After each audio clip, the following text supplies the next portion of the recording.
Andy. Angry Andy Reviews. Angry Andy. Angry Andy. Angry Andy Reviews. Angry Andy. Angry Andy Reviews. Angry Andy. Angry Andy Reviews. Angry Andy. Angry Andy Reviews. Don't make me destroy you. Released back in 1990, celebrating its 30th anniversary in 2020, Total Recall starring Arnold Schwarzenegger is an absolute masterpiece of action sci-fi movie cinema.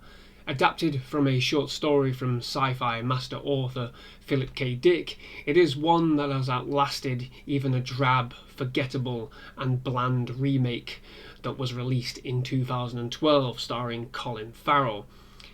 If you haven't watched the remake, don't. Just don't.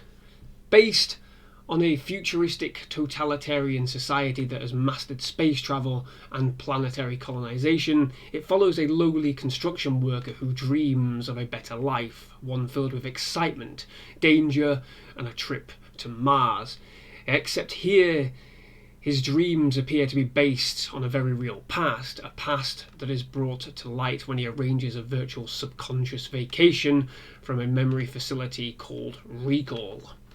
The main basis of the entire film's central conflict stems from this totalitarian state and one man's goal to simply make people pay to breathe.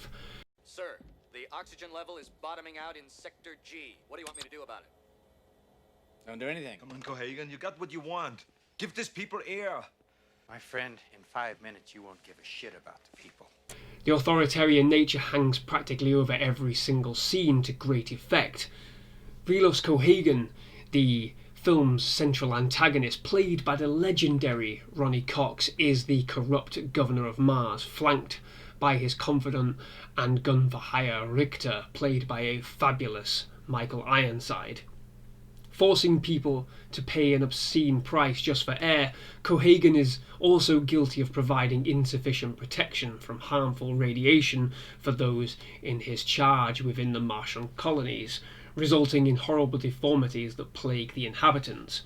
Without this pillar in Cohagen as the face of the totalitarian rule, none of the subsequent action would harbour substance nor stand up to scrutiny, even amongst the puns and sheer brawn of Arnold, or the extreme splatter of countless machine gun deaths. Directed by Paul Verhoeven, it follows a similar trajectory in this regard to that of his earlier work with RoboCop, which again focused on such a society, something that he would again underpin in his later film Starship Troopers. If you haven't seen that film, get on it immediately. The key link beyond the authoritarian alternate reality future lies within the satire, a nod towards governance at the time, a finger pointing towards global extremism and globalization of capitalistic ideals, always subversive and clearly masked by the extreme violence of his hard R ratings and the apparent jokey madness of said future. His vision of that future now strangely mirrors that of our current world, militaristically, economically and politically, and that fits no greater than within Total Recall. Despite the current trials at the time of recording with regards to the global health crisis at hand, humanity is looking to a future in the stars with reusable rockets from Elon Musk to a space defense force, if you would believe it or not, spearheaded by the United States. Sound familiar? We have pretty much seen it before.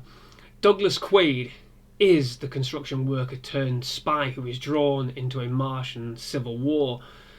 Previously enjoying a relatively happy life alongside Laurie, played by Sharon Stone, his world is thrown into chaos and he is left unsure of who to trust, as his memories drive him towards Mars and toward a conspiracy greater than humanity itself.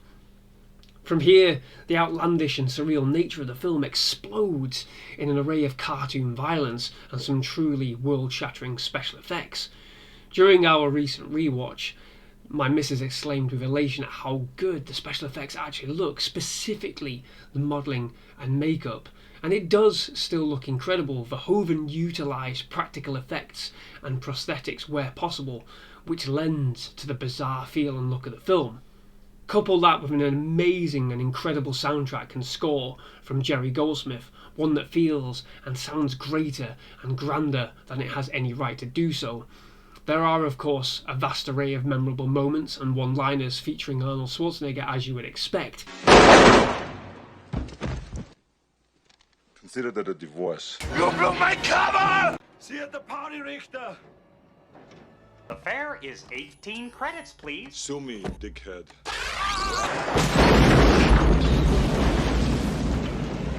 We hope you enjoyed the ride. But this film sits as one of his most entertaining movies as he navigates a future world that doesn't quite sit with him. It makes for a truly video game style adventure, but Arnold's performance rests perfectly at the heart of it all, and without his comic abilities or hardened action prowess, the film simply wouldn't have worked. The deadpans, the mutant lady with the 3 breasts, the dystopia, the line "Open your mind," which was bizarrely sampled by the electronic dance group USURA. Yes, really, look it up. The satire, the violence and performances were all blended perfectly by Verhoeven, who was, for my money, at the peak of his direction with this film. Total Recall is a masterpiece, one that gave me nightmares as a child.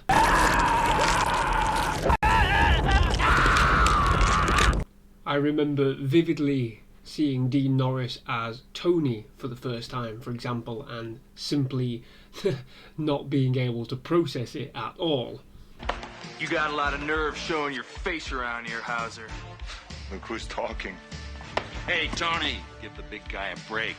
But it is a film that has always stuck with me, leading towards a personal rediscovery some 15 years ago, and now it is one of the foundational markers in the great construction that is my love of action movies.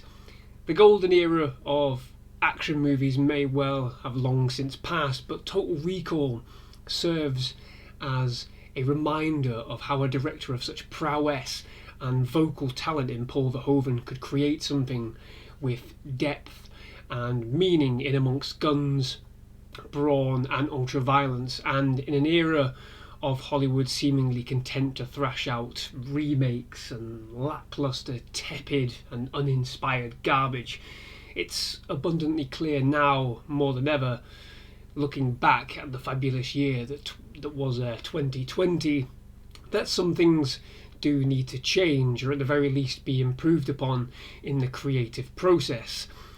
Artistic craft and ability is everything, and this film highlights that beyond anything else. It's just a shame that Hollywood saw fit to disconnect itself from Paul Verhoeven, and that the ramifications of such a separation and an acceptance of mediocrity seems to now be the status quo. We'll always have Mars, I guess.